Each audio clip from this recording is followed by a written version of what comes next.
Esta é a leitura de mais uma lei universal, a lei do perdão, por Raymond Haluel.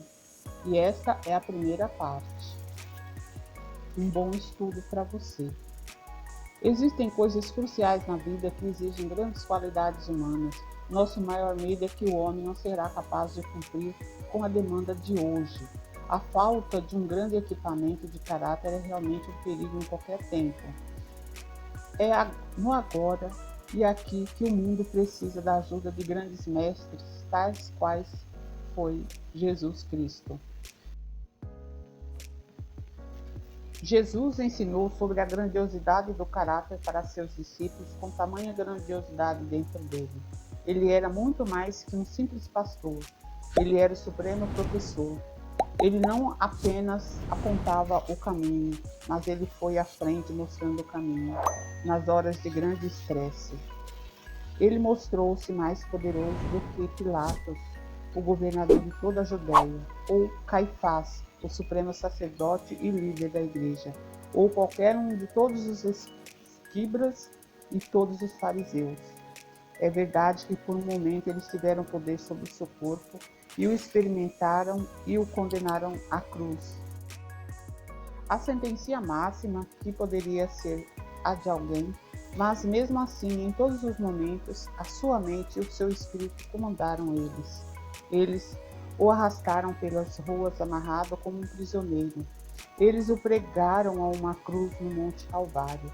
Mas ele, olhando para eles lá de cima, viu sua pequenez mental, chorou, dizendo: Pai, perdoe-os.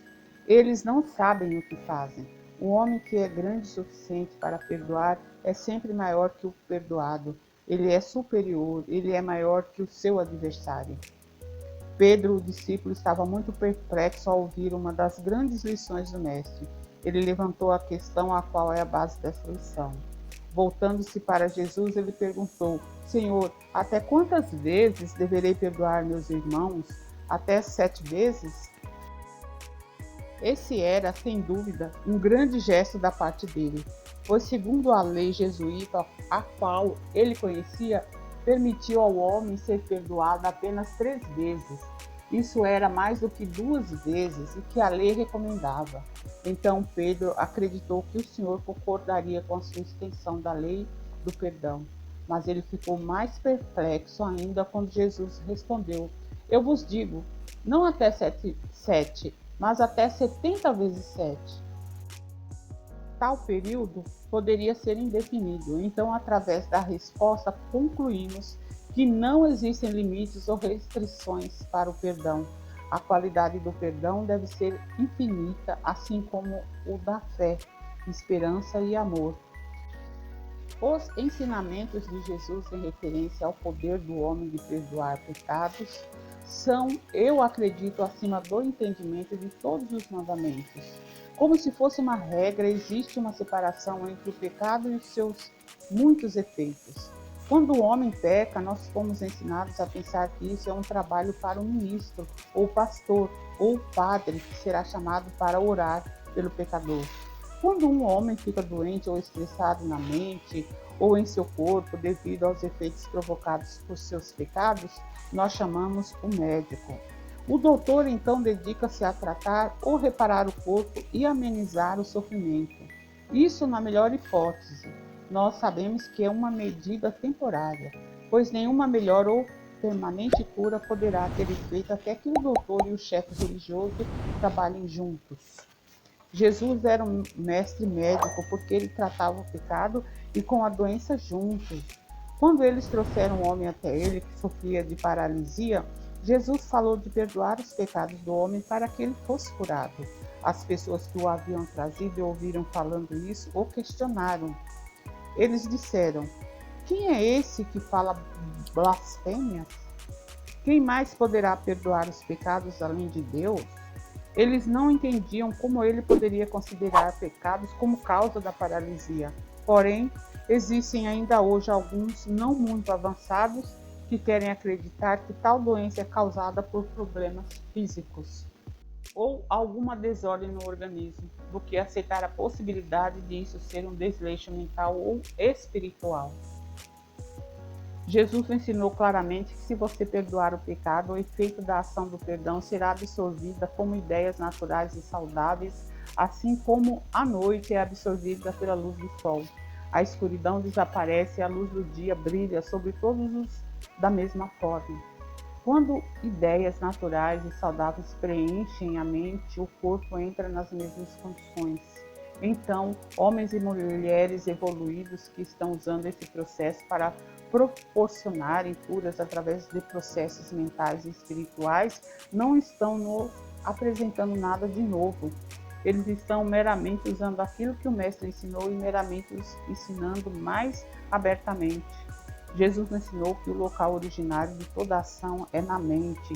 Ele disse, resumindo, que onde existe luxúria no coração, existe um pecado, mesmo que o ato nunca tenha sido cometido. Em outra ocasião, ele falou sobre a origem do pecado estar na mente antes do ato de ser cometido. Pois vem do interior, ele disse. Do coração do homem procedem pensamentos de maldade, adultérios, assassinatos, furtos, enganos, blasfêmia, orgulho, loucura. Todas essas coisas más vêm de dentro, onde elas corrompem o homem. Os cientistas confirmaram a verdade de que o corpo do homem é movido por sua mente, e todas as suas funcionalidades são governadas pelos pensamentos predominantes, quer sejam pensamentos subjetivos ou objetivos. Aqueles que estudam o processo mental descobriram que todas as condições do corpo são criadas ou causadas pela mente. É sabido que toda a criação, em todas as formas, é governada e sujeita a uma lei. Porém, quando mal usada, ao inverso ou violada a lei, esse erro é chamado de pecado. Um pecado é um erro, um engano e um equívoco. Um erro é sair um pouco fora ou desobedecer a lei, seja essa lei mecânica ou espiritual. A correção é o único método de correção ou de apaziguar a lei. No entanto, o arrependimento e perdão são os únicos caminhos disponíveis para alterar e corrigir o erro. Eles são o único caminho para liberar o homem de sofrer as terríveis consequências pelo erro. Eles são o único caminho que lhe permitirá ficar em acordo ou em harmonia com a lei. O perdão dos pecados significa que nós precisamos esquecer, deixar para lá e liberar aquele pensamento ou pessoa ou condição que cometeu o pecado. Isso significa abandonar ou deixar para lá as coisas que você não deveria fazer. Abandonar ou deixar para lá os pensamentos ou ideias erradas e ser absorvido e liberado dos efeitos do pecado. Perdão é a primeira exigência que permite que o homem esteja em harmonia com a lei do seu ser. Obrigada por ter ouvido essa primeira parte da Lei do Perdão, ter assistido, eu agradeço.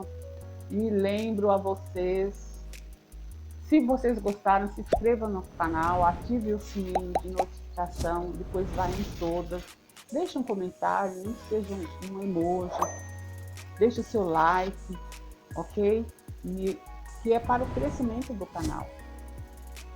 E lembrando também, eu vou deixar na descrição do vídeo links de reprogramações mentais, tem links gratuitos também, que é para o dinheiro inesperado, ativar a prosperidade em sua vida, e-book para ativar a prosperidade em sua vida, e Deus satisfaz todas as nossas necessidades. É um áudio muito bom para você ouvir todos os dias para prevenção.